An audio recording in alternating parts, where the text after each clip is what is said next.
So, Andrew, do me a favor for my post-production. Say your first name last time a couple times. Andrew Fogliato. Andrew Fogliato. Okay, that's good. I got it. Andrew Fogliato. Not too bad. Yeah. So let's a couple seconds of silence. We're going to go for 10 minutes. We'll take a break. Welcome to the Real Estate Show. Today, it is March 17th, 2016. That's a Tuesday. We've got our guest today is Andrew Fogliato. I will probably fix that in post-production, so don't worry. We've got Greg McDaniels from the Bay Area and McDaniels Callahan Group. We've got Jonathan Dinwood from Carson City and MailRite, and a tech business owner here over on the other side of the hill. Andrew, where are you calling in from today? I'm in a little town called Aurora, which is just north of Toronto. Okay, Aurora, very good. And of course, I'm Bill Conrad. I'm from Reno, and we're just having a great old time. So, Andrew, to get it going real fast is, first of all, how does the average real estate agent, the small guy, just getting started or whatever, compete against Zillow? So it takes a lot of time to compete with someone like Zillow, but if you're willing to put the time in, you can definitely do it, because when people are searching on Zillow, at that point, they're looking for homes, but there's a whole section of search before that where they're looking up information about the neighborhoods, the schools, what's in a certain area, what about the process, like how much money do I need to save? Basically every single step that leads up to before, because the actual searching for the homes is one of the last steps in a lot of people's process. So by putting content on your site that covers that entire section, they're going to start to know, like, and trust you before they even get to Zillow. So even if it comes to the point when they're searching on Zillow, they're now already going to want to work with you and want to call you. So by having that content there, it's going to help you out a lot. So you're going to catch them before they ever get Zillow. Very good. Very good. So Jonathan, why don't you take it away? Yeah, I think that's fantastic, Andrew. And so many agents and brokerages don't really realize that, because they're going to look for areas, aren't they? If they're moving, they're going to look about the actual cities, smaller towns around a city. If they're moving areas, they're going to look at different areas, aren't they? They're in information. I call it, they're in information focus, aren't they? Yeah, and especially with schools, that's a big one. Like, people are especially if you're moving to an area you don't know, you want to know a lot about the schools, and schools is one of those things that there's not a lot of information out there about. So you really want to put a ton of information. You can interview people who go to the school, interview the principal, get some teachers to even get on camera and talk a bit about it. Like, don't be afraid to interact with the school, to get involved, and start putting all that content out there. And it's a huge value for anyone who's not familiar with the area. And these portals, they just can't compete with that, can they? They never will be able to compete with that, will they? But why do you think so many agents and brokerages don't really understand that? Got any insights? It takes a lot of time to do. Yeah, it's a lot of time to go through building all this content. It takes a lot of time, and it's a slow play. If you started building content today, it's very easy. You don't start seeing results for 6 or 8 months. It's like when you start door knocking a new neighborhood, you're not going to overnight become the neighborhood guy. Yeah. It takes time and consistency to get there. And because it's the internet, where you still have a lot of people who think that all the internet leads aren't great, it's still there. You've got to fight that, and then fight the time and consistency of it too. So, but just like door knocking can work, just like cold calling can work, so can this strategy, and it can work really well. You just have to commit to using it. Jonathan, let me add one thing to that. I didn't realize it until about a year later, but all of a sudden the podcast that we do, my wife's podcast, when I interview local people on timelines, that actually started paying for itself out of the blue. I wish I'd put that short little real estate commercial in it last year, into the podcast, but it does. It takes time on any social media to start making it work, or any form. Yeah. So very good. Greg, what do you think? I think he's right on the right track. I mean, doing a lot of those different forums, getting the information about the different schools, interviewing other people in the community, becoming the man around town or the woman around town. That is what's going to be what's going to make you stand out and be different to the homeowners. Andrew, I preach the same things you preach in regards to telling people, look, you got to go out there. You got to be something different. Take this thing, it's called a cell phone, has a high resolution camera on it. Go interview people, go do Facebook Lives, that get turned into video, and push that stuff out there and start being, because people don't want to work with just a real estate agent anymore. What they want to work with is someone who understands the community, the nuances, the nitty gritty aspects that a large data company just purely cannot get. And my personal opinion, I'm with you, Bill. Zillow is a waste of time and money. They rape you over the coals, and they give you very little in return for it, unless you're spending $5,000-$10,000 a month, which the typical agent just doesn't have. But everybody has a smartphone with a high def camera. Yeah, I think, I'm kind of, I don't know what your opinion is, Andrew, but I'm more on a kind of middle of the road. I think what you've got to understand is the kind of quality of leads you're going to get is going to be pretty poor. That's why they even offer their own additional services to scrub it, cleansify it a bit more. I've listened to some of your other previous discussions, Andrew, which have been great, and you really seem to be really into Facebook. First of all, would you agree with that? And secondly, obviously we've had some recent changes with Facebook doing live, a bit like what Blab's doing. How do you think that's going? And like to discuss what you think of Facebook and the successes that you've had with it. Yeah, Facebook is a really powerful tool that I think like a lot of people don't believe in it. And most of that is because more than 90% of agents, I think, are just using Facebook wrong. And a lot of them think maybe it's a page. Pages, their own main value now is the ability to do ads. The real true value, especially if you want to become a community expert, start joining groups that are local. Like the groups that are on Facebook, I know I get a ton of business out of Facebook groups. I'd say right now, almost half my clients, either directly or indirectly, have come out of some sort of Facebook group that I've been a part of. It's a really effective way to get in there and talk with people.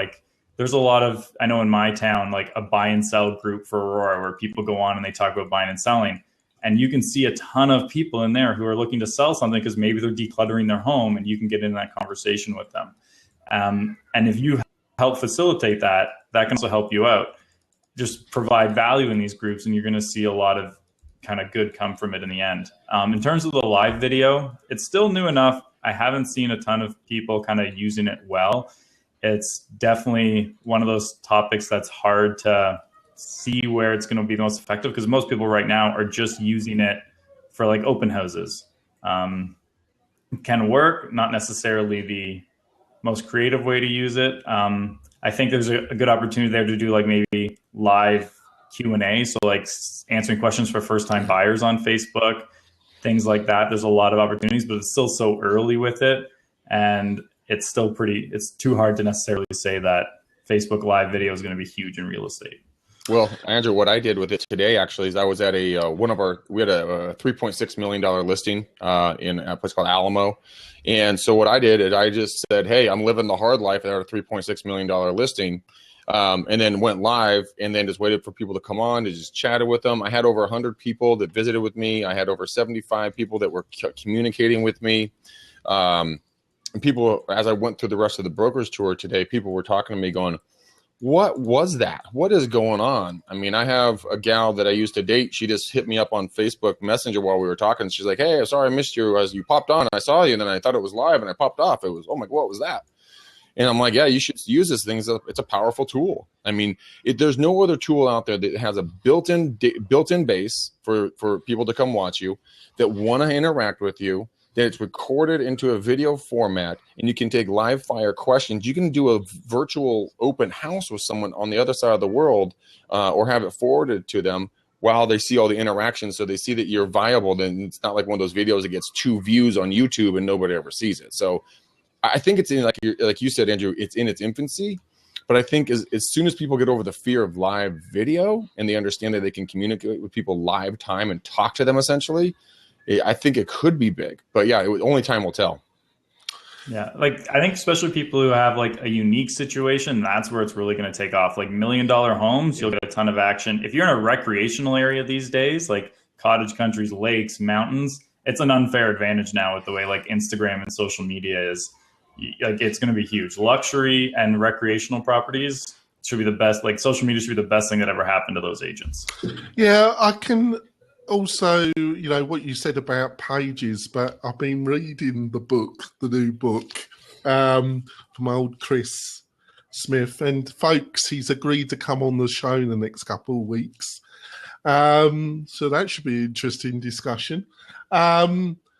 He's in his chapter about Facebook. He still is adamant that you've got to have a page and you've got to be using Facebook advertisement. I know it does depend if you're in a really, really hot area. Oh, he's gone, folks. Hopefully he's going to return. What shall we do, Bill? What shall we do? Go to a break. We're going for a break. And time for a break. I guess we'll return. We'll turn and we'll find all about Andrew.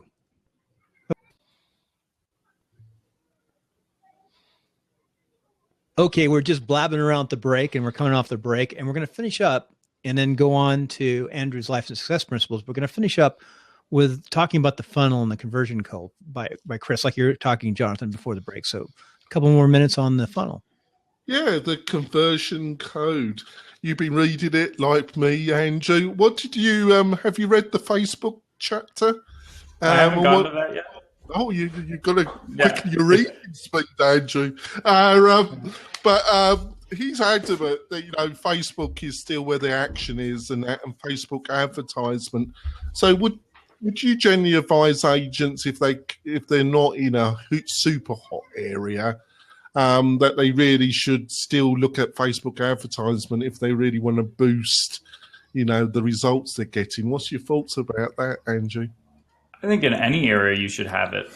Even in the most competitive markets, it's still effective. And it's about doing really targeted ads. Like you can drop it down to such a small amount of people you're targeting that you can do really, really effective ads. Like you can target new parents specifically. Like okay, so I have a married couple between 29 and 36 who, have kids under 3. Well, maybe they're going to need a bigger home now. So you can target them in that specific area, and you can do that in big cities. So you don't have to target large groups where you do a newspaper, you don't even know how many people are seeing it and how relevant it is to each of them.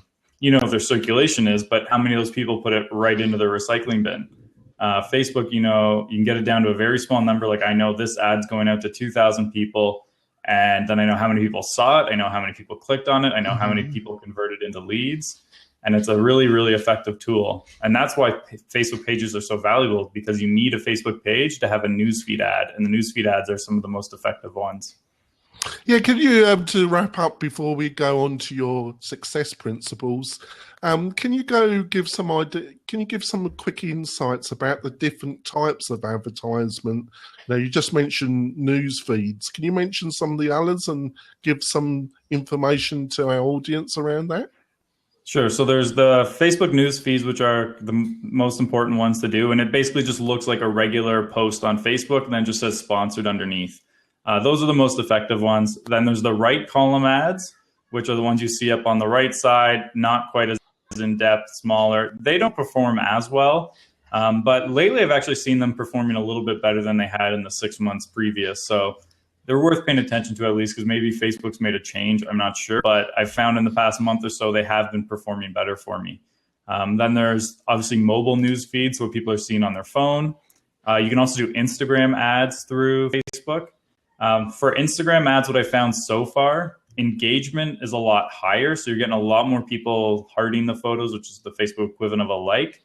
With that being said, though, I haven't seen a higher ratio of clicks. So like a mobile newsfeed ad in Facebook, I find is getting the same amount of click-throughs as the Instagram ads, just the Instagram ads are getting more engagement.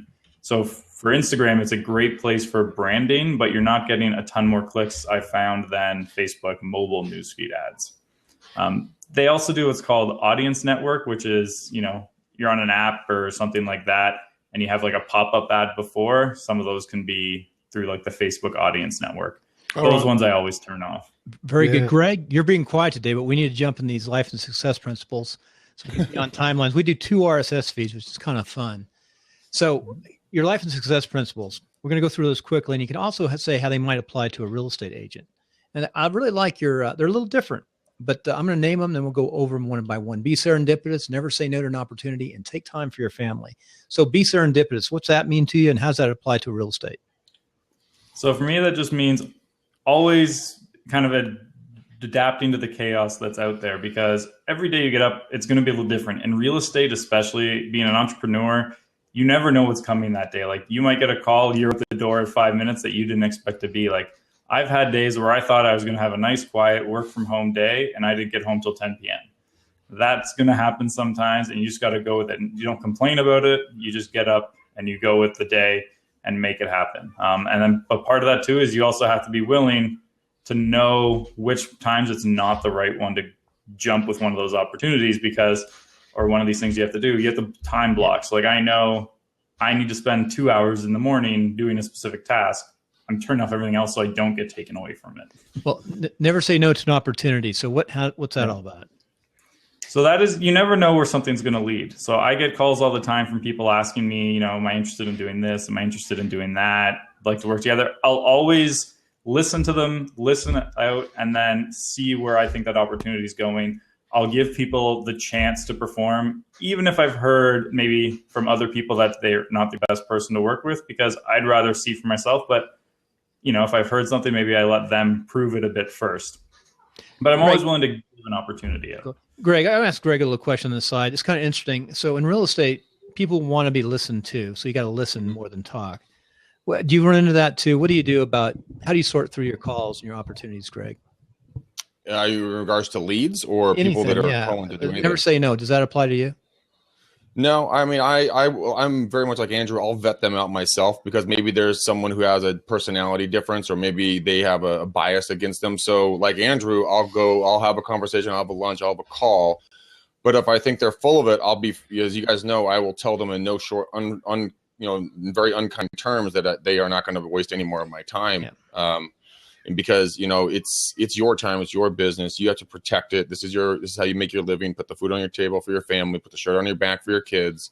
And so if you let someone who's going to be just self-serving push your time around, then you're essentially letting them push your family around. So in my mind, there's not a chance, and what that's going to be happening in my life. But, very much Andrew's point, I'm going to go out and vet them myself, because there might be just something different there. So Andrew, finally, and take care of your family, or take family time. Yeah, that's most important. And for a big part of it, because I'm so techie, like I have iPads, phones, extra monitors, like I have tech everywhere. Like I'm looking at screens all day long. Like I think right now I can see 5 different screens just from my seat. So when I'm spending time with my family, I'm making sure that's all off.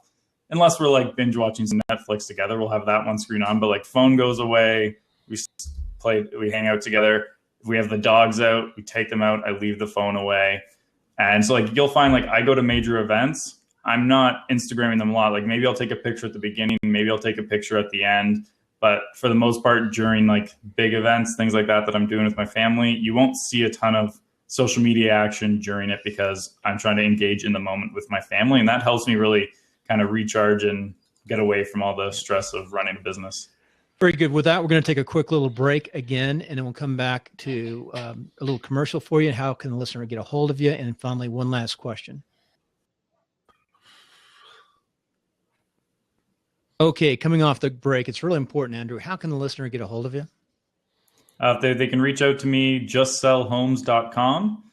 They can also add me on Facebook. I'm very happy to interact with people on Facebook, Twitter, or Instagram. The easiest way to get a hold of me is my name, my full name, Andrew Fogliato, is my username on every platform. Nice. And then finally, a little commercial. Anything you want to tell the listener, or what can the listener do for you? Yep. So my company is called Just Sell Homes. So if you're looking for anyone to help you do anything digital in your business so you can focus on just selling homes, you can reach out to me, and I can certainly come up with a custom strategy that'll fit your business. And we can definitely do likes on your website, right? On your Facebook page. Oh yeah. Or add me as a friend. And share a lot on there as well. And for one last question, you're going to get 2 last questions. I'm going to let Greg ask a question, and Jonathan, why don't you finish it up? So, Andrew, there's a lot of the times that when I'm coaching and working with clients as well, or just see an agent in the office, they say, "Greg, how can I make my website convert more leads?" And maybe it's a website thing, maybe it's a personality thing. Is there maybe something that you can blend a high tech and a high touch in there, so that they aren't so dependent upon this box that we're all sitting in front of called the computer? Yeah, a lot of it's putting some personality on a site. Like, I'll give you an example. When I first started in real estate, I went to my office that I was joining and I opened up a tab for every agent in the office. There was 40 of them. Over 30 had the same website template. So if you went to any of them, the only thing that changed was the photo and the name. No personality in any of it. So put a little bit of personality, and it's going to want people to make them meet you in person. Like when I was selling real estate, I'd go to like the farmer's market and people would come up and talk to me like, hey, you're that real estate agent with the website. And then they'd start a conversation with me. So my website was helping to facilitate my in-person discussions that I was having. And if you're doing everything online right, it should help you get in front of more people face to face. Yeah, I completely agree with you. The personality is something the majority of real estate agents completely lack because they're about as exciting as wet cardboard on a rainy day. And, if we're able to, make them stand out a little bit, like what you do, Andrew, find that secret sauce with them and then exploit it in the most positive way out on multiple different internet or social media channels. They're going to resonate with other people like them. And then those folks are going to want to come up and talk to them. So I completely agree with you. I think it's a phenomenal idea. Oh, great, Craig. One last question, Andrew. It's been reported quite consistently that the profitability of brokerages is just basically being slaughtered. It's getting less and less and less. Got any insights why that is? And what do you think the independent brokerage has got a long-term future? I think independent brokerages can still have a big future because they're going to be quicker than the big brands. I mean, you can adapt a lot quicker to the marketplace and you can make changes maybe necessarily without having to go all the way up the chain. So the quicker you can respond and deploy things, the better off you're going to be. The brokerage model in general, though, there's always going to be some risk there. And you see a lot of what I see is like the transition toward teams, where a brokerage is actually just a team. It's not a bunch of agents kind of joining together and working out of the same office. It's teams are just joining in and the entire brokerage is only the team. They share leads, they grow the business together. So it's almost like slowly going back to the employee model a bit. It's kind of like a hybrid of the two. Yeah, I think that's a great, you got to be that little mammal and you've got these big dinosaurs, but the mammal can move around quicker, can't it, Andrew?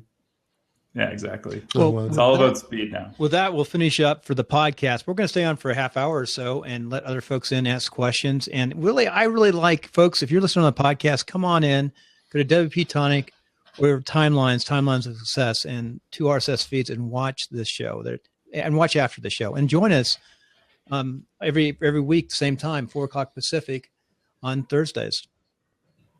Right? Thank you. It's good. Now we're back on the normal show. It's a normal show on the freelance, so just talk. Those are good points. You said something. Oh, they want a link for the book. Oh, right. Oh, for the book. Yeah. I should have known that, Chris. You caught me offhand. When did you get that book? Did you buy it? Send for it? Jonathan? Yeah, Chris. I was on the pre-list, and it's a great read, folks. Like I say, I've been... it kind of woke me up because basically Chris says, if you want to be successful, you just got to get on with it and just shut up and just get on with it. And said everybody just has to get on with it, basically. I'm sorry, that's simplifying it. But when it comes to sales, folks, it's got some great insights about telephone sales. And I've been reading those chapters quite considerably because it's my weakest area, but I've got some great insights about that, and I've been applying those. And but as a book, I think it's a really I would buy it. But we need to get the link, so I'm going to try and get the link. We'll get the link. So now and put it in. Just give me a second, folks. Yeah, hey, just on a side note, Gary V was on yesterday for the first time. What happened? Gary V for the first time yesterday was on Blab. And I'll tell you what, I've written, Jonathan and Greg, I've written You Blabcast, not You Blabcast, but School of Blab. And I said, would anybody need this? I said, Gary V needs School of Blab. It was backlit. He didn't know how to use Blab. And I said, wow, here I am. I'm with my person. And the guy who's interviewing him didn't know how to use Blab that well. He's got the books, Bill. So it makes me realize that people need even those short little courses of how to use some of this systems. Greg, your sound is really awesome today. What are you using for mic? I use the ART 2100. Well, yeah, 2100. That's what I recommend. That's the number one mic. Yeah, right here. Yeah, there you go. That's it right there. The same thing. That's the number one mic to start because it's condensing. And you're using the 2005, I think, Andrew. It's a condensing mic, and it makes you a little tinny, pulls in, and it brings other sounds. I think that's it. 2005. That's okay. It's good for Audio webinars. Technica. So yeah, that's mostly what I do. So Andrew, what would you say? If you were having a chat with an agent, what would you say to them? What are some of the real fundamental errors you think a lot of agents that you consistently see that you like to point out on the show? Does anything come to mind?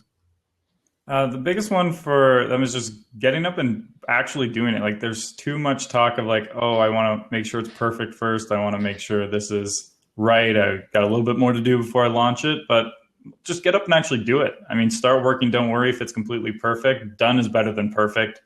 And just get out there and get up and do it. Like whether it's your website, it's better to have a website out there and start getting content on it than worrying about how do you write the perfect blog post. Instead, just write a blog post and then write another and then write another and get better at it. I find that that's where a lot of agents really drop the ball. Like I remember my old office, we were doing one time where someone was asking me like, how do you even get a power of sale property? Like, how do you become the listing agent on it? They had no idea. They just sat around talking about it. Instead of sitting around talking, I just called the bank and asked, and then I got a connection with their guy and I started becoming the bank's go-to agent for a while just because I picked up the phone and asked. So just pick up the phone and find out and start talking to people. Yeah, I'm like you. I admire people that actually have a go because I find too many people are critical of other people. But they're the type that never done it, never had a go. They played it really safe, haven't they? And I've never played it safe. I've always just made my own world, and I think I'm never going to be playing golf, folks. It's always going to be business with me. So you ski though. Yeah, I ski. Yeah, I do a bit. I did ski today. I was hammering away on the phone. You ski today? No, I was I was doing phone calls, social media. I thought you were skiing. It said skiing, man. Kind of, you'd be amazed what the amount of stuff I've turned out. So, the web. So, you got any kind of insights about social media and how you link it with your website? Because I think I've got a much clearer picture myself, and I've been in kind of online media as a developer for a while, but then I've become more of a marketer because I've got my own businesses that I'm trying to build. So you got any insights about how the website and the social media should work together? Yeah, so your website's basically like the hub of your social strategy. Like it's your digital storefront. So when you're using social media, a lot of it should be to showcase who you are and then bring them back to your website, because on your website is where you're going to get a lot more of the leads. I mean, Facebook keeps changing it in a way so that you can stay on Facebook, and they're trying to encourage you to stay on there, have your conversations there, but you're still having it on someone else's platform. You want to try and bring it back as much as you can to the platform that you own and you run. So I always use social to build relationships and then drive that traffic over to my own website or my clients' websites. Yeah, because it's the two things that will never change is your web. You should own the website. I'll say that. What do you feel about that? Because I've done a few websites recently for agents, and I'm hosting them for them, but they've got a full copy, and it's month to month, and they can move the website. It's all done in WordPress. Yeah. They can move it. I'm not holding them. I don't think a lot of agents realising that they're leasing and they should be into ownership. That's kind of a strange thing, really, isn't it? So, and also, you should own your website, you should own your domain, and you should own your mailing list and your database. So, to me, agent, if you're going to be, you've got to have your database, your website, and and a mailing list. You should be doing something with that database. Would you agree with that? And can you give some more what your feelings about that? 100% agree. For me, like I was even talking to an agent one time who said when they were joining a brokerage, they wanted them to give them their entire database so that they had access to it too. To which my answer would just be run very, very fast. And never, ever, ever, ever look back. Like you never keep everything to yourself. Like even just little things, like even your website name, don't put the name of your brokerage in the website name, because what if you change brokerages, or even your like it happened to me, my brokerage got bought out and we changed names without me doing anything. On your Facebook, don't put your name in your company. You only always change it do once. Yeah, like make it so it's just something that no matter what happens, you have access, you have control, that no one else can turn off the pipe for you, that it's completely under your control. And that's what I always recommend. Use tools that you control and you can do. Even if you're using a brokerage tool, make it one that you can still take with you if you leave. Like I do consulting with a e-signature company out of Ontario called DealTap, and it's provided often by the brokerages. But one of the things we made, which helps drive agent adoption, is that if you left that brokerage, you keep the account and the data. You just now don't get a brokerage discount. Now you just have to pay for it regularly, and your brokerage doesn't have access to your account. They could push an agreement to your account if you wanted, but you keep it. And that's a big feature for agents. Yeah, it was needed though. I mean, it has. If someone is asking for your data, they're essentially going to steal it at some point. If not immediately. And like what you talk about, Andrew, is that the fact that we have our team is like we're like a business in a box. We own all of our own numbers. We own all of our own emails. We own everything. We do everything on our own, and we comply to the minimum required by state law for putting in the brokerage's logo and everything else, because you have to build yourself. Because like you said, if you jump ship, bam, you're gone, dude. You cannot be roped in by the other brokerage. I mean, yeah. Oh, he's frozen. It's okay. Maybe come. I want to put also this they want to their you, brand Andrew. out there, but it's ultimately you're your own to brand. Me, so a brokerage in just 2016 protect should yourself be in this. all turns. They should have the budget so they can do television advertising. They should have the budget so they can do radio advertisement. They should have a graphic person in-house. They should have somebody that can do the videos. They should be able to provide, by grouping really active agents and also mentoring new agents, they should bring the resources that are necessary to be a true powerhouse in the 21st century. But they also got to understand that the agents are working for themselves. So it's working together for a mutually beneficial outcome. What do you think about that, Andrew? I think it can be a very successful model, and I've seen it used. I also don't have a problem with the ones where they don't have anything in-house, but they're also then charging a lesser amount because they're not offering that. But I've seen brokerages where, they're almost taking 50% of commissions, but they have absolutely everything in-house, and it works really well because every agent has really good marketing. And that's where I think, in the future, I think kind of this team hybrid brokerage is going to work, is because everyone has that high level, whereas you go to these brokerages where maybe it's not all in-house. You still have some really good content because people can now save the money they're paying the brokerage and pay their own person to build their own brand. But then you also get the agents who spend nothing and have, something that looks like they took with their phone and drew on the picture. I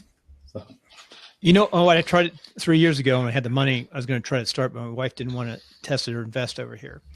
Was the idea is I'm a general contractor in California, 2 building subdivisions. But build a small office. I want to make it look like a Mac store in front, and like the Genius Bar is your one employee, and then a conference room, and then really focus at getting 3 real estate agent teams in there, and then sell. And then you have traditional agents too, but then sell out 40% to 2 of those teams, where they have a real high commission, like 95%. They're part of management. And then build the company, and then go on to build another company, another office, and another office. But then make one of those the managing broker. I think you can repeat that over and over, and just get some common basic. It's a corporate relationship then, because the agents own about 40% of the office, the corporation owns about 60%. But they still have their teams, and a team is like, as you know, a team is like your own business anyway. It's like a team within your company. So you have ownership, And I thought that was a good model. I still like to do that someday. But that way there's less waste, I think, too. You can have waste in a real estate office too. There's a lot of ways of wasting money as a broker if you don't watch it. Yeah, sounds great. Even from the copier. The copier. Yeah. A lot of copier. Another thing I like to put, what's the balance about, it's you've got to have leads, haven't you? But do you think a lot of agents just concentrate getting new leads and don't really concentrate on building relationships with the people that already know them? Do you think, where do you think the line is, and do you think it's a bit skew width? I think too many agents are focused on getting leads because they're not good at converting. So they're trying to hope to get volume of leads because they're not good at getting people to meet in person. But I mean, it's so much easier to raise your conversion just a little bit than it is to start generating a ton more leads. So I always and the goal of everything you do online, whether it's websites or just like introducing technology into your business, should give you more time face-to-face with clients. Like once you get a good system set up on Facebook, that can be running all the time when you're face-to-face with clients, and it can be generating you leads and you're more in person with people. So the goal of everything you do, it's real estate, is to get in front of people because it's such a local business. Like you got to get people in houses, you got to meet people. So that's really what you want to make sure to do.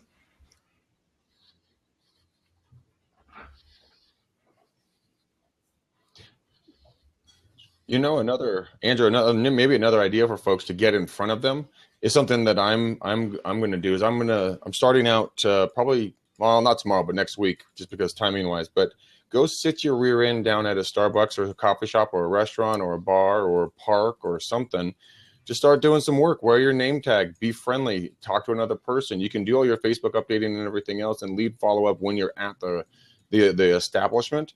But if you were able to get out there and start talking with folks, you could start creating that bond. You could maybe even go join a club of some sort of a activity that you really like, and start doing those activities and creating the bond there. Then the conversion rate that people worry about is not going to have such a long gestation period, because they already know you, like you, and trust you. Because let's say you guys are mountain bikers.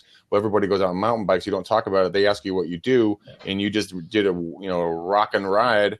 Well, okay, cool. You're covered in mud. I'm covered in mud. We both like each other now. I mean, people need this. I mean, online leads are good, but they still need to have that build up of the relationship and without people skills to go along with the technology skills. I think you said that anyway, didn't you? You said, I mean, if you haven't got the personal skills, you won't get the conversion. And I totally agree with you, Greg. You see a lot of the younger agents; they're much more savvy when it comes to the technology, but their person-to-person skills are a bit missing. As Chris would say, their sales skills, their ability to bag the client is a little bit missing, to say the least. So you've got to be strong in both areas, really. What do you we're in the third month of 2016. When it comes to online, what do you think the trends are going to be in the next year? Do you think there's anything that's come on your radar that you think most people don't realise, or do you think on the online we're pretty settled this year? There's a lot of trends like that now. I think they've been talking about for a while that are really starting to see a lot of success now. Like even longer form video. Everyone was always talking about, you have to do, a minute or less video, 2 minute or less video. I think that's not true. Like if you make a good video and it's 10 minutes long, people are going to watch it. Like they're spending $500,000 on a house. They're going to watch a 10-minute video about that house if it's good content. So I always say like long form content is tremendously important, and it's going to have a lot of value for people. You just have to make sure it's good content. And if you can make good content long, people will stick for it and they'll like you more. Yeah. Yeah, you know what, Andrew, you're 100% right, man. On the podcast we do it for an hour straight or more. Most people don't do it for that, and most people who watch us never thought they would, stick for an hour. But we have people binge watching, like if you guys binge watch on Netflix, same difference, right? But the content has to be there. You have to bring the value to the people. If you're just sitting there and do filler, nobody wants to listen to filler. That's boring. It's a waste. You get dumber for listening to filler. No fluff. But if you bring bring the rain and you make it happen, dude, they'll listen to you for hours. Just the way I see it, lead generation from the portals is fine, but that should give you the money and the time to build up your content, your evergreen content on your website. And I think relying on any external force, Facebook, these portals, anything, it's fine as a part of a marketing plan, but you should be always looking at the resources that you directly control and utilize and build them up. Would you agree with that, Andrew? Yeah, you want to keep everything where you own it. Like, for instance, I wouldn't do my only blogs on ActiveRain. Like, I know a lot of people use ActiveRain, but I wouldn't only ever blog there because you don't own it. They could theoretically shut it down. You lose all your content. I wouldn't blog on someone else's, like my brokerage's site. I wouldn't blog on their site for them. I'm going to do it on mine. I want somewhere where I own and control the content no matter what happens. And that's a really important thing, is controlling it. And like, say Facebook makes a change, so I don't really write a lot of Facebook notes, because they could just make one change and all that value you had is gone.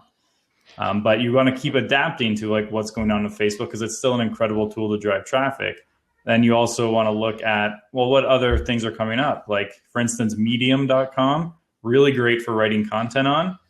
Putting the odd posts on there can help increase exposure, but I wouldn't do all my posts on there. Same with LinkedIn. You can put a couple posts on there, but don't do them all there. The majority should be on your own site. I got two questions. The first one's for you, Andrew, and the second one's for everybody else.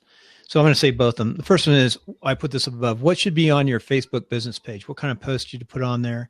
And the second question I have for everybody is, when we do write posts and we do guest posts, and how much, when we repurpose the post, repurpose the subject, how much does that mess up the SEO? Especially when you let's say you have it on your own website and you put it on like LinkedIn. So those two questions: what should you put on your Facebook site, your professional Facebook, your page? What kind of posts? So the Facebook page should be, it depends what your purpose of the page is. And it should be in line with like the name of your page. So if the page is called, Andrew Fogliato, sales representative, it's going to be really heavy about real estate and my opinions on real estate and, interesting listings, things like that, but things that you would want to see in your own newsfeed. Whereas if it's, you're building a community page called like, I love Aurora, you're going to put all community focused stuff and it's not going to be a sales pitch on it. So just provide value for the people watching it. So always think, here's the name of my page. And if I saw this in my newsfeed, I would want to like it. I would want to comment it. I would want to share it.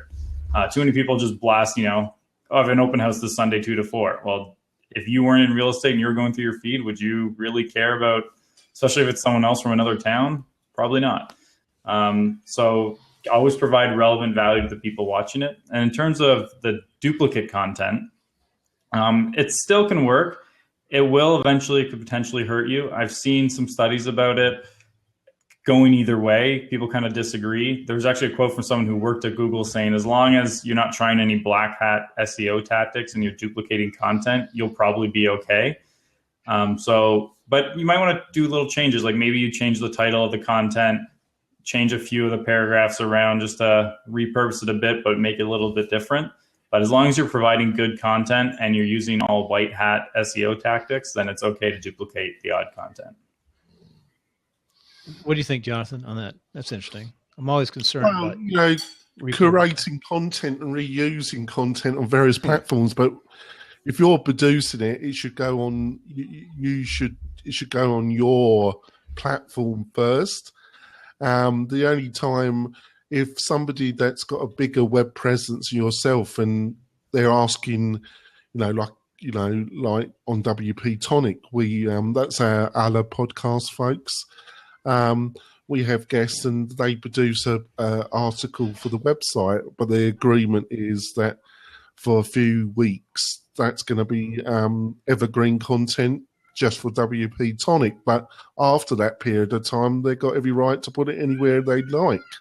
So it varies, but I think you're totally right, Andrew. I think Google's technology They understand the game just like they made the game, didn't they? So they and their technology now, for the conversation you had earlier on, Bill, with a SEO expert. Right. A few couple of years ago, it was difficult, but it wasn't that hard to get results for people if you really knew what you're doing. Now it's much harder, and it takes a lot more money and a lot more commitment. And time. You hit a big one, time. Yeah, tagging and time. But I'm still amazed. But I just put this to you, and Andrew and Craig. I'm just I'm not so sure it's because of Northern Nevada, but I do talk to a lot of agents now. I'm aghast at the amount of agents that don't have their own website. They just have a broker page. Even a blog. They don't even have the most basic web presence. What's your feelings around that, Andrew? What's that about?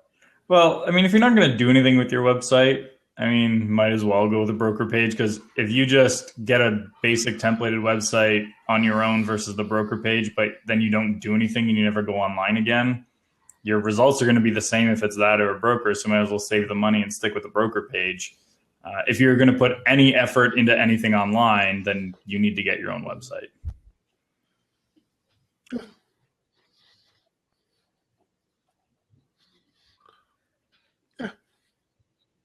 Well, having multiple websites is actually a very, very good idea as well. You need to have your branded and your non-branded. I mean, your non-branded is going to pull about 14% or so higher than your branded. People love to feel anonymous, so give them that ability to feel anonymous. But also, you need to be, seen in the online community as an aficionado about the neighborhood. So, Andrew, would you agree with the fact that potentially a lot of your lead gen would push to a non-branded site, and then your branded sites could be used for your blogs and audio casts and maybe writings or anything else about the different neighborhoods, so that people can feel safe with going to this website and getting the information, but also going to this site where you're branded, and then really being able to, I have my website, obviously, gain knowledge about branded, heavy branded, Andrew, all the information's there.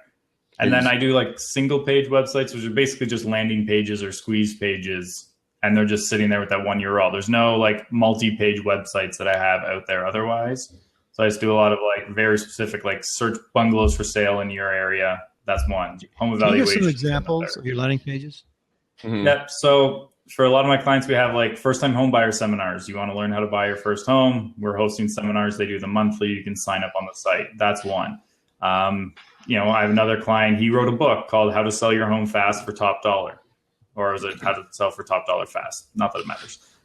So it's one page related to, getting people copies of that book. And so it's individual sites that aren't related to him, but it's related to providing value to the people going to them. So it's a lead magnet that people want. But at that stage of the information, they don't care about an agent. They just want the information. The awareness of the agent is going to come after they get that information, and then you follow up with them. But at that early stage, it's about they have a specific need and you're meeting that need for them. And would you have some form of contact capture, basic first name, email, Yep. That would offer some additional, because it always amazes me in this area that there's so many new people moving into Northern Nevada. And, all you have to do is some keyword research and knock up some landing pages and offer them an additional PDF with additional information. You can soon be building up your database, couldn't you, Andrew? Oh yeah, content upgrades are a huge way to generate leads. Like even just on a regular blog post. Like when I was writing a blog post about, top 3 things you had to do to sell your home, I'm going to offer a PDF that, click here to download a checklist for everything you need to know about getting your home ready for sale. Things like that offer tremendous value for people, and they're willing to leave their contact information. But every landing page I do has that option of filling out a form to leave your information, or do you want immediate help? Call or text this number. And I always say call or text because especially with the younger demographics, they want that ability to text. They don't want to always pick up the phone. So tell them it's okay to text you. That's good. Yeah. Or ever pick up the phone. I mean, the younger generation has a real phobia against the thing that they have to talk, that box they have to talk into. But we just, my co-host and I, we just figured out what our download is. For real estate agents, and it's a script book. It's easy. We played around with some other ones. These are scripts that I've made up, and people are downloading it like it's going out of style. So yeah, play around with it. But tips and tricks, I mean, the people that are watching this later down the road, one of my favorites is realtytimes.com.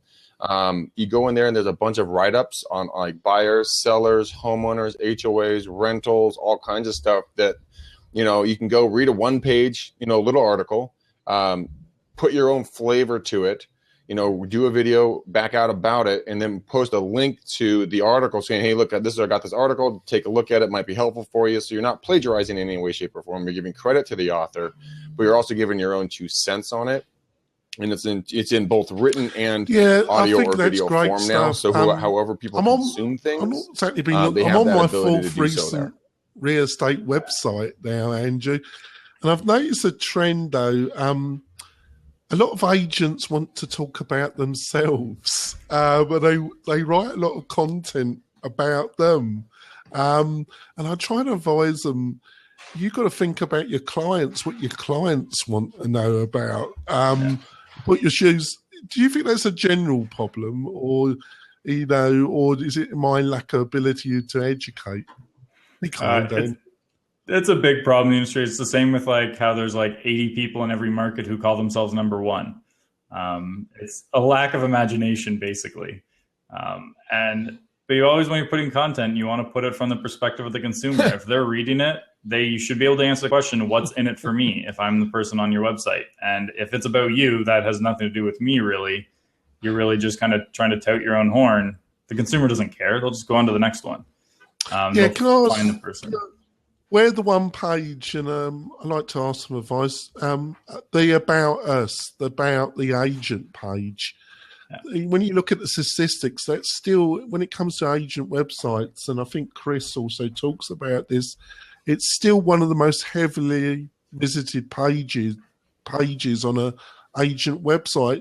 You got any thoughts about what should go on that page? What that should be a more effective About Us page? Yeah, I generally don't put too much on like, you know, awards, things like that. And make it very much about the agent. So about everything with their life, like where they started, where they are, a little bit about what they like to do in their spare time.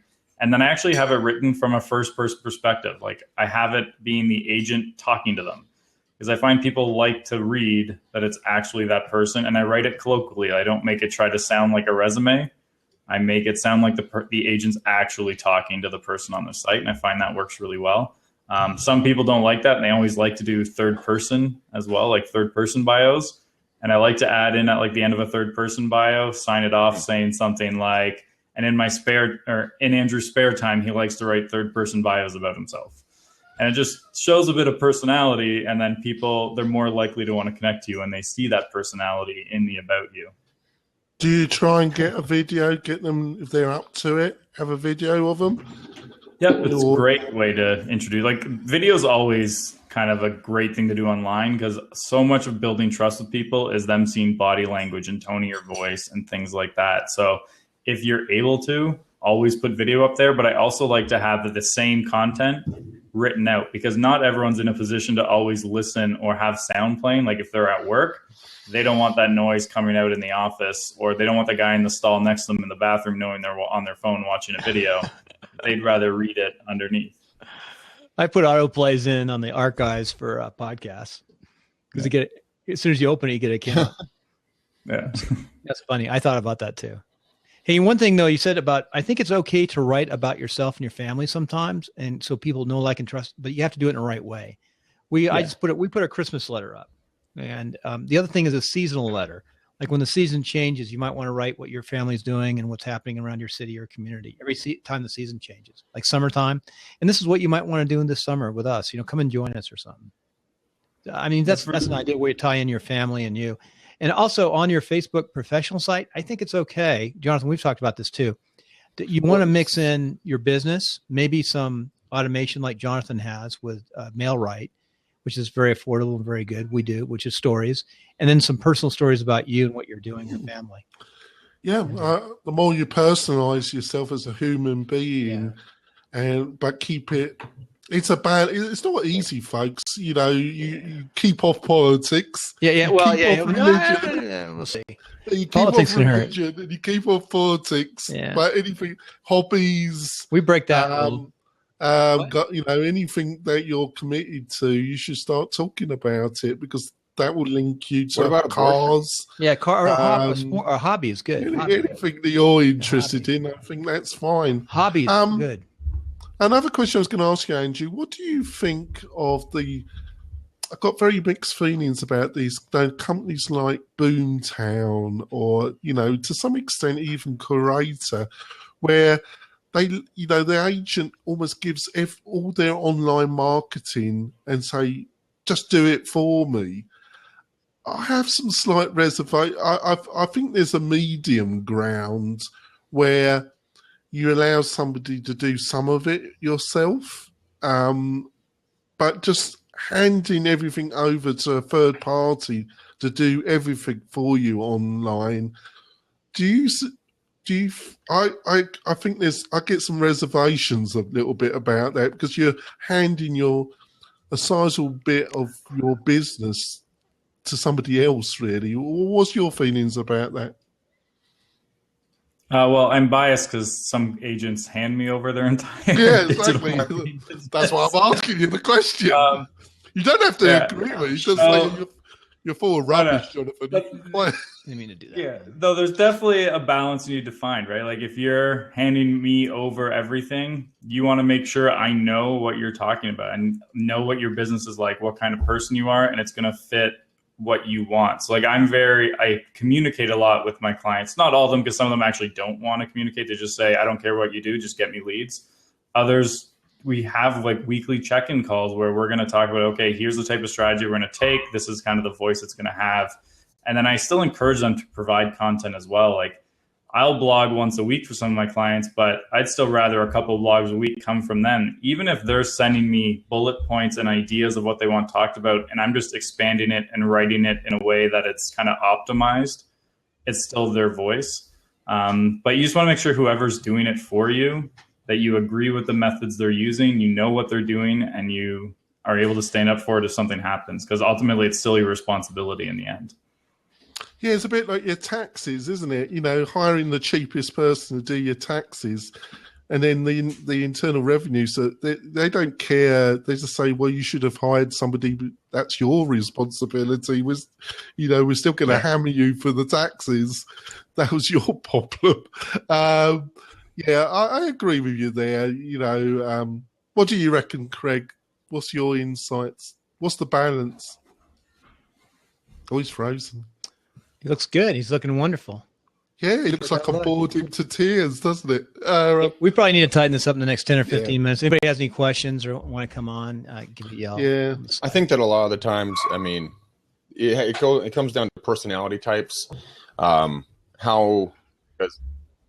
being a high D and a high I, I gotta control it. I mean, I gotta be running the ship, because I want to be always changing things up and playing with things. And I mean, some of the off the wall crazy ideas I put into my own real estate team have generated hundreds and hundreds of thousands of dollars for us, literally almost overnight, Craig, which we would never have achieved because I didn't pull a harebrained idea out of my ear and go put it into work. What's the surprising thing you've done that's generated leads that, on reflection, you were quite surprised worked? Is there anything come to mind? Right. I can talk about one of them, but I really can't talk about the other one. And I know it's very mystery, full of a mystery and everything. But one of the things that has really done a lot for us has been just ramping up the outbound circle prospecting to a massive level, leaving about 1,000 messages a day, for the team. Collectively we're doing about 1,000 out, and with that out, we're getting 1 to 2 solid seller leads that are legitimately going to do something and want to talk to us. I did not know it was going to reach those types of numbers. So that's something that really is going to blow us away. Also, we are dipping our big toe into the pond, and what we're going to be doing coming up soon. I'm testing it with my podcast first, but then I'm going to do it for the team, and it's going to be you know those YouTube ads that you have to watch for 3 seconds and then you can click away. Yeah. Well, you don't pay for those 3 seconds if they click away. So if you can get your brand and a quick message up within 3 seconds and they still don't like you, that's okay, because you didn't pay for that, and you can get hundreds of thousands. You can use that tens of pixel thousands, targeting hundreds of too. thousands of those types of views and pay absolutely zero for it. Pixel targeting. AdRoll has a really cool program out there we're going to roll out, and it's going to they're going to retarget your database. So they upload your database to AdRoll, then they'll just start retargeting ads out to them anywhere on the web, which for a couple of bucks, it's not like they're getting an email, postcard, phone call, email, whatever else. It's no direct. It's just very indirect, but it's branding like Coca-Cola does. And I always say that I want to be the Coca-Cola of real estate in this area. You don't think of, Coldwell Banker. You think of McGain Callahan team. And I want to be omnipotent. And there's a lot of ways out there right now that are free or at a much lower cost than traditional marketing avenues that I think are going to be really, really big. And I think that live video streams like this, interviewing people like, Facebook Live, a lot of those different avenues where people can interact with you and they, that they're real and they're human. I think put them all together in a plan, I think, is a very real way for you to be high tech. But then like Andrew, when you're out there and people are talking to you about stuff, like, hey, what's going on here? It's, you're that guy. Well, that's the same thing with this. They're going to start saying, hey, Greg, you're the guy that was on that thing. I'm like, yeah, I was. What's going on? It's that icebreaker, I think, that is going to be coming down the pipe. So yeah, there's the one. I wish I could talk about the one thing that really is. God won't allow him even to mention. But he'll come back and mention it. Hey, I just checked on something. I was checking Ask McDaniel. It's available. It's good. You always want to get that Ask. What's been your experience, Andrew, of retargeting when it comes to Facebook? Has it been a mechanism that's been effective for you and your clients? Yeah, very effective, especially when you've segmented the list too. Like we will do some for like specifically buyers. We will retarget, and then we'll have other campaigns specifically for sellers. And find on average, you're getting more leads at less cost than the other campaigns that are out there. So it's been very, very effective for basically all my clients. Mm-hmm.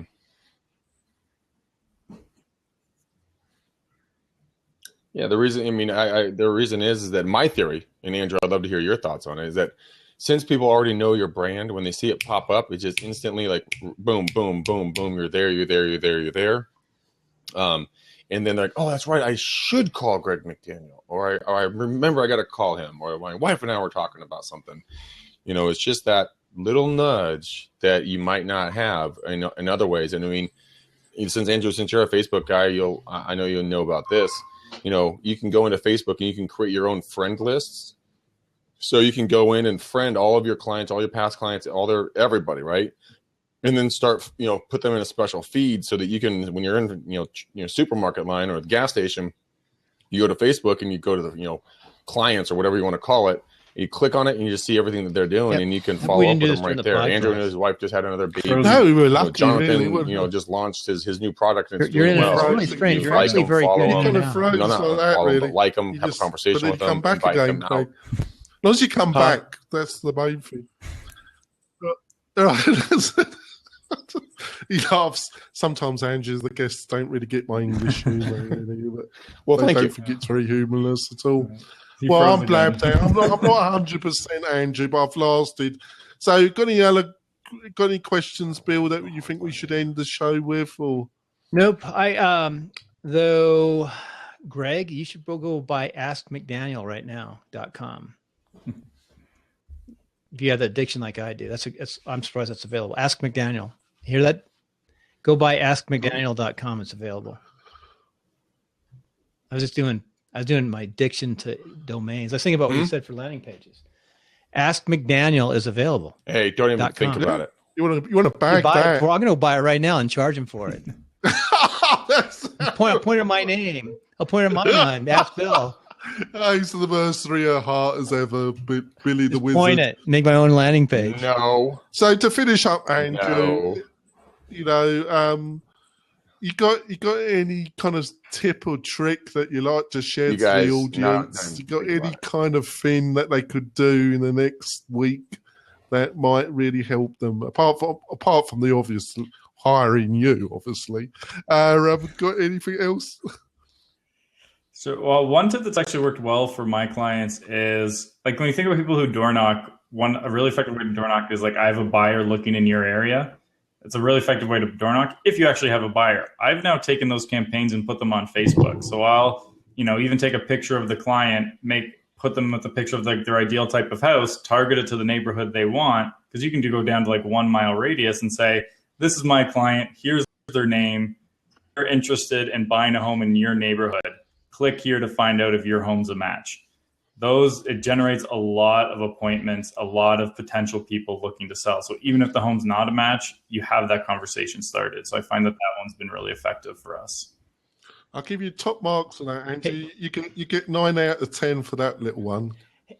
You get a much higher mark than the mystery. The mystery solves that Craig says talked about. Hey, before we finish up, I'm doing a test.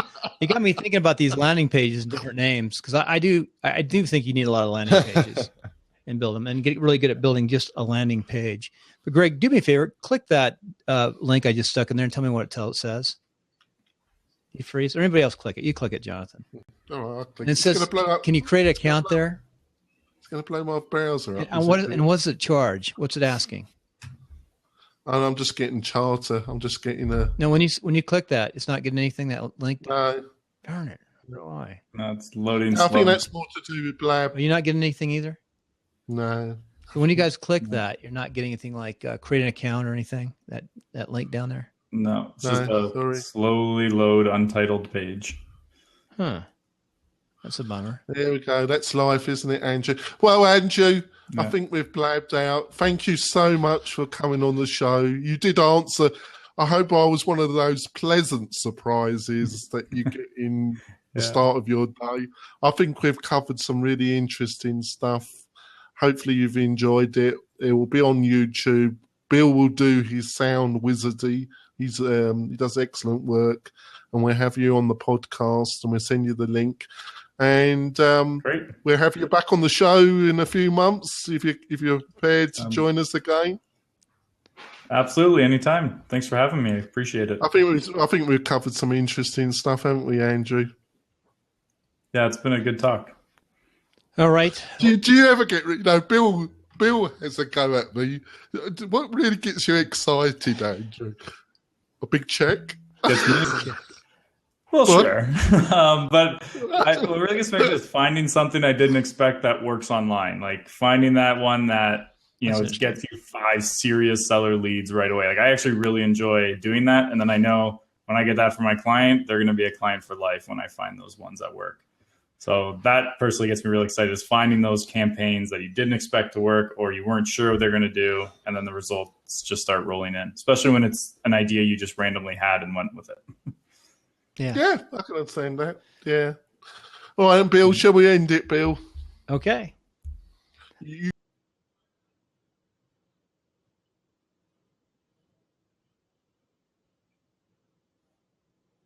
seen this too. Right now, if you have your own real estate agents, like I have Bluehost, SiteGround, and DigitalOcean. If you're a real estate agent, a lot of real estate agents might have a blog site on Bluehost. They are like exploding right now. And they went in there and changed people's codes and screwed around with even on your back panel to get into my back to get into your back panel.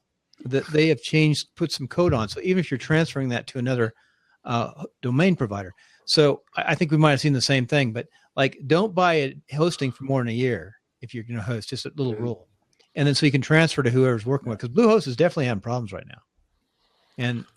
Get me busy, folks. Hopefully, get them on the cloud. I've made some nice money this week. Me and my crew sorted that out. That Bluehost with Cloudflare. Yeah. Just go DigitalOcean, folks, and let us manage it for you. So you don't even have to let you manage it. You can just set them up with DigitalOcean and let it go, too. Oh, well. You always got to say the wrong thing, Bill. They should come to nice, friendly people at WP Tonic. But it's a lot of work to set it up, but you can set it up. They sample my English humour, Bill. Yeah. So anyway, we're tired. I don't hate to say things on this kind of media, but he prefers the French anyway, Andrew. We have the state. We're offline. We had the state gymnastics championship this week, and I'm really big into the gymnastics world in Nevada. So I got a busy weekend with the state championship. You seemed a bit puzzled looking, Craig. Is it just been, Greg. That might be Greg. When you guys start talking about hosting companies, my mind just starts tuning out. I'm like, you have a hosting company somewhere. That's why I have Matt on my podcast. He understands that stuff. That's why I'm like, here you go, buddy. I do people. You do whatever you do. That's good. Go for a multiply. That's all right. Can you cut me off now, the wizard? Well, I'll cut Andrew, we'll let Andrew go by. Wave goodbye. Wait a second. Let me record this. Insights to the actual cost structure of a hosting company. Mm-hmm. And when you, even at $10 a month, and a lot of these companies, they have like $4 accounts, don't they? Right. But even at $10, when you look at their cost structure, they actually can't have enough trained staff to support the amount of people they've got on there. The whole industry of hosting is a bit like smoke and mirrors, really, Bill. Tell you what, Bluehost it's a bit of a dicey. It has too many accounts, and HostGator and Bluehost are owned by the same people. But SiteGround, though, I will say SiteGround, which they doubled their price, they have pretty good service.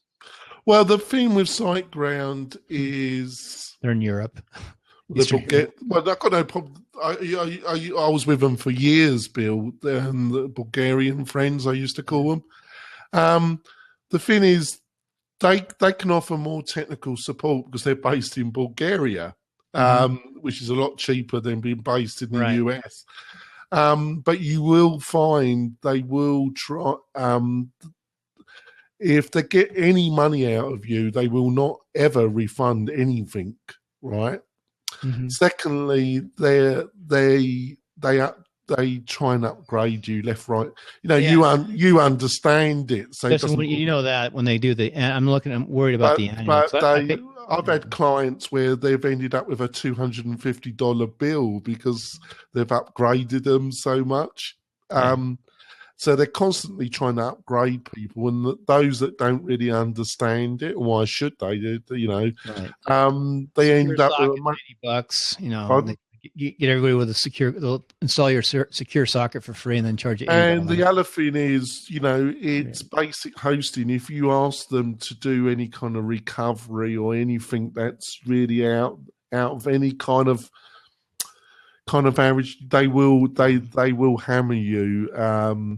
But they're what the good things about them, folks, and I don't know if you agree with this, Bill, is they give you a traditional C panel. Yeah. They don't give you this crap which you get off some of the other people where it's a custom. You don't get a good C panel. It's you nice don't get a C panel. But I say that, Bill, almost 90% of clients don't want anything to know about a C panel anyway. So it's really swings and roundabouts, Bill. But also their ticketing system is pretty well worked out. It's a threaded... This sounds ridiculous, folks, but you'd be amazed at the amount of hosting companies that don't provide a threaded ticketing system. You understand? You have to explain that. Pardon? Threaded ticketing system. What do you mean? Well, when you go into SiteGround, Bill, and you've got a question, they answer it, and you can see your original question. Oh yeah, it doesn't thread to it. Okay, right. Well, you'd be amazed. Yeah, but you'd be amazed at the amount of hosting companies that don't provide that, Bill. Every time they send you an email, you got to send them a new email back. Yeah, I didn't realize that. Anyway, look at this week. You might want to look at ActiveCampaign again. Yeah, I will do. Calendly, of course. You're still using it, huh? Oh, it's great. I'm thinking about transitioning to that. The you got fed up. You got fed up. No, I like the Seed. I know how to use the Seed inside out. I can still use it. I was taking a break for a while, but it's $100. In fact, I got the free account now, so I still have all my data, but it's $150 a year. That's what I was just looking. I was trying to figure out. Yeah, I've been if I start making some reasonable money, candidly, I'll buy for the professional version. It's a bit like Zoom. I think Zoom and Candidly, Zoom is great. There's some just great products out there, folks, isn't it? All right, Jonathan, let's finish up. And I want to get ready. We still got one of our listeners,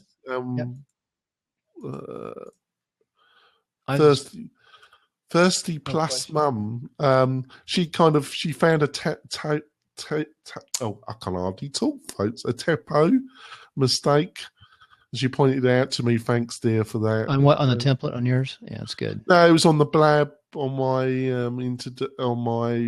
profile. There was a typo. Oh, that could be on mine. I'm terrible. I'm terrible at it. One of my friends, Nick Loper, just went over 1 million downloads on his podcast, and he's getting over 4,000 a month now. Wow, Who is? Nick Loper from Concord, California. I know Nick. What does he talk about? It's real. I remember when he started. It's real simple. You should see his. I don't know if you can get this or not. I wonder how could I share this with you. It's on Facebook. So let me put this on. I'll add it to my business account. But anyway, he just talks about side hustle, how you can do an online business and start on the side and work into it, step by step, inch by inch, which I think is not a bad plan. No, if you can do that. That's what he talks about. It's a good show. He's really done well. 4,000 downloads. That's a month, I think. Yeah, a month. A month. Yeah, it must be a month. It's not. Well, I think it's time to go, Bill. Wait a second. No, not a month. He's got in March. He had 41,000. Wow. So he's got over 5,000 a day. That's good. Downloads. That's really good. All right, Jonathan. I'll talk to you. Cut me out, Bill. All right. Bye. I'm going to cut you out. Bye. I'll hang myself up. Bye.